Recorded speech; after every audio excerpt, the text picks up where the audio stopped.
Alright, everybody, welcome back to Wrestling Rants and Reviews. This is Big Mike, as always. And right now I'm coming at you with the ROH Best in the World 2011 pay-per-view review. And there's not much I can say about this pay-per-view other than it was fucking awesome. I know I'm a bit of a mark for ROH, but, I don't know, maybe it was just the experience of watching it with other people. It's not like I don't ever watch it with other people, but today I got a chance to watch it with people that are semi-new or totally new to the product. And watching that, well, not really watching them, but seeing them react in text about certain things, it made me feel like I was brand new watching it again as well. You know, I got the opportunity to watch it on Skype. I broadcasted it on Skype for a few people. And there was a weird guy, 07i, in there, or 07i. Ace's Wrestling Corner, also Chase from the Gurus. Paige Fan 424 from PWP. You know, and Horror Classic Freak GD. She was up in there, and it was her first time checking it out. You know, then there was a couple people in and out. Forget who. But there was also a couple people in and out checking it out. And, watching it with people like that have witnessed it for the first time made me just love ROH wrestling because they loved it. They had never seen it before, and this pay-per-view made instant fans. And I can see why, because it was just awesome wrestling. And, all the bullshit aside, no storylines, no backstage promo after promo. Just 4 hours of fucking greatness. So let me get into it so you know why it was so great. And it was just fun. It was a great afternoon. And, being able to chat on Skype, and getting other people's opinions and outtakes and reactions. It was just something it was good, especially with different people from the YWC that have obviously different opinions because that's what we're here for in the YWC. And speaking of the YWC, I know this is a review for ROH and I'm getting sidetracked. I made a joke up in Skype and I got to thinking about it after.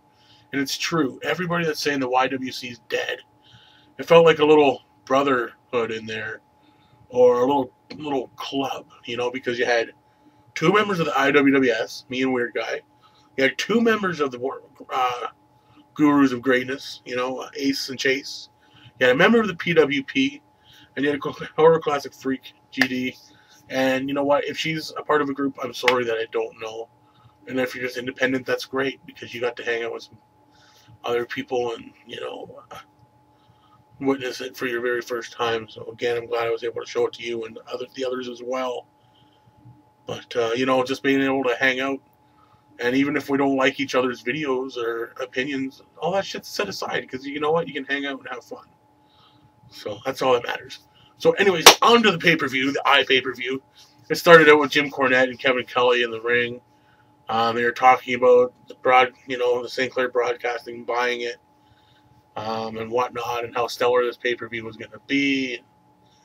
You know what? They delivered, because in this pay-per-view, as I'll tell you in a couple seconds, it's going to make for some compelling TV, without having to be like WWE or TNA. It looks like the start of some awesome angles that's going to lead into some awesome feuds, which is going to be awesome ROH wrestling. So anyways, let me get into it. The first match, we see Tommaso Ciampa and Colt Cabana. Tommaso Ciampa was obviously with the Embassy. And this was a good match, good opener, always is, because Colt Cabana just knows how to drive the fans wild with his unique style of wrestling. I like to compare him to Santino, but 10 times better, because he can throw a comedy match out there and have a very unique style of wrestling and still kick your ass without even knowing it. And Tommaso Ciampa is showing a lot of, I don't know what to say, a lot of great talent lately. That he's going to be a future star. And it was just a good match, back and forth. And Tommaso Ciampa wins with this huge power bomb. And he did it onto his own knees. It was like a power bomb into a backbreaker. or a backcracker. It was fucking sweet. Great match, great opener. The crowd was right behind it. Set up for what was going to be a great pay-per-view. Next match, we got Jay Lethal. Yeah, that's right, the return of Jay Lethal and the Prodigy Mike Bennett with Brutal Bob. This match was a very good match as well. Good to see Jay Lethal back in an ROH ring.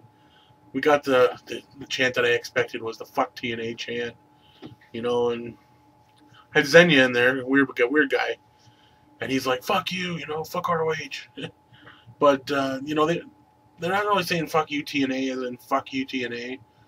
You know, they're just saying "fuck you TNA" because look at what you just released, somebody that was awesome and that you could build your company with and around, and you just fucking shit on them. You know, because even though they're ROH fans and they're diehard ROH fans, an ROH fan loves TNA too, or maybe not as much, but they love TNA too because of what it was. Because, you know, it was built around the X Division. And where do you think all the X Division guys came from? ROH. So, you know, that was why they're saying "fuck you TNA," because you're shitting on good wrestling for Hulk Hogan and the crew. So, anyways, Jay Lethal over Mike Bennett. They were getting behind Jay Lethal because of the Black Machismo. You know, there was a "Thank You Savage" chant as well. And that's how Jay Lethal won, with an elbow from the top. Next match was the street fight. And we've seen Rhino and Homicide, in which was a definite hardcore match, hardcore street fight. Ladders, chairs, guardrails, gores. You know, and that's how, you know, Homicide was over Rhino. What did he use, an Ace Crusher? I think he used an Ace Crusher. I can't remember. Because the match ended, but it seemed like it continued because Rhino and Nana started beating up Homicide, whatnot. And Rhino ended up goring Homicide through a table at the end.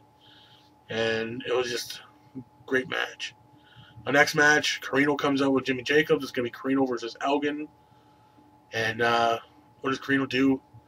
He introduces Kevin Steen. That's right, Kevin Steen. Mr. Wrestling was back. Crowd popped large. You know, big time for Mr. Wrestling. Good to see Kevin Steen back. And he was up in the rafters, or in the balcony. And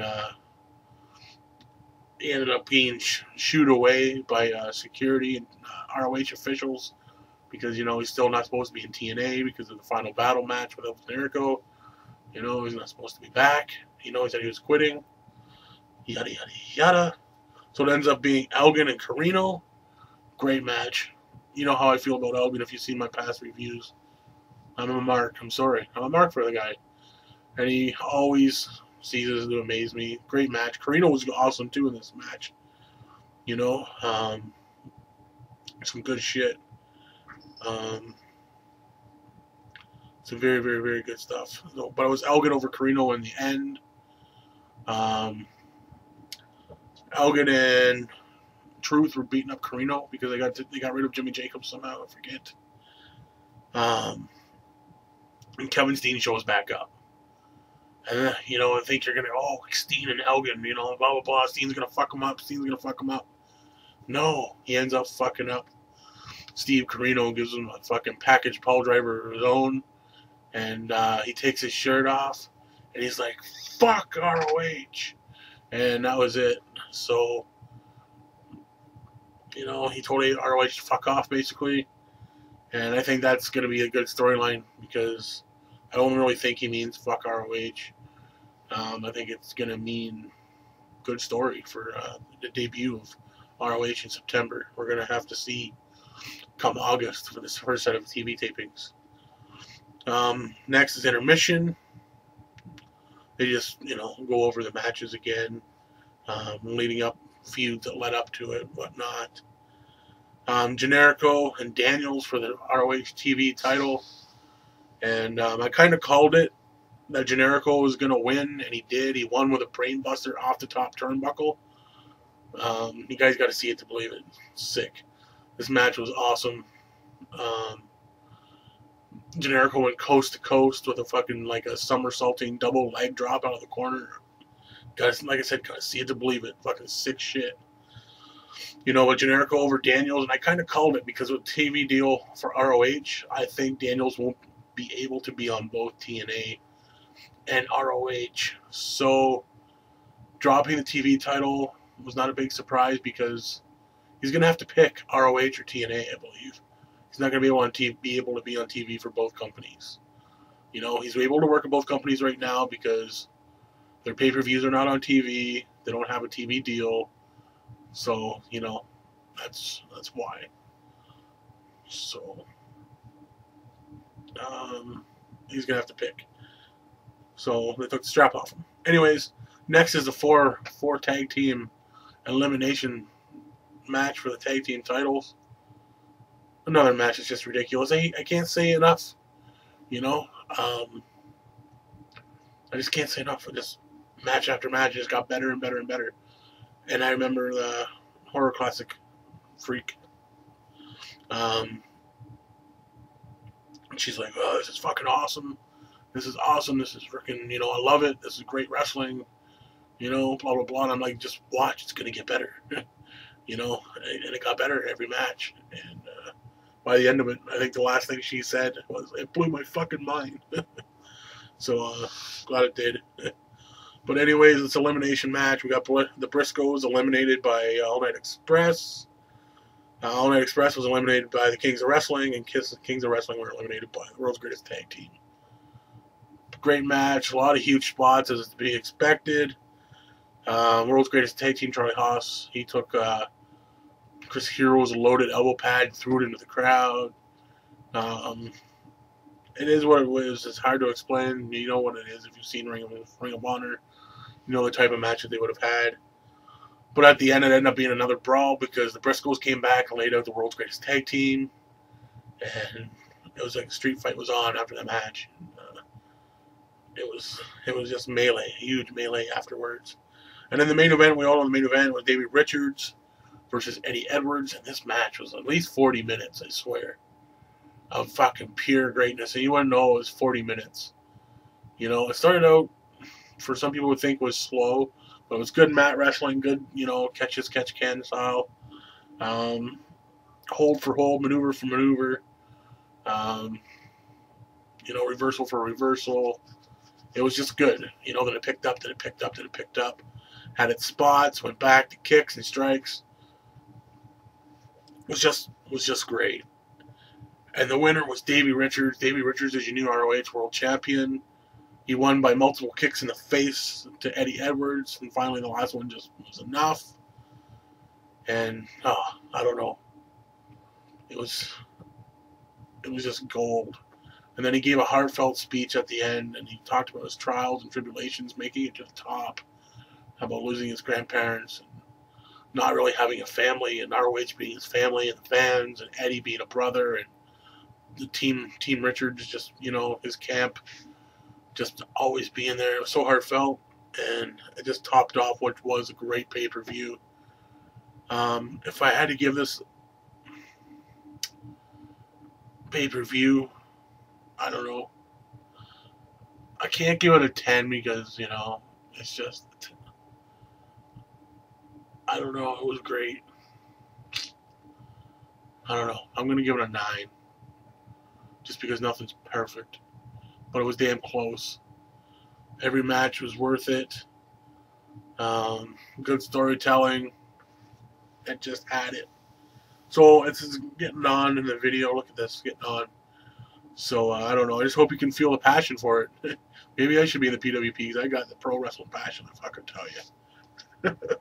As you can't tell, but it was great. Again, I loved sharing it with the people I was able to share it with, whether it was the Gurus or PW, you know, Page Fan or whoever. Thanks for watching it with me. And, you know, it's made for a good afternoon. So that's it. I'm Big Mike from Wrestling Rants and Reviews, and I'll see you on the flip side.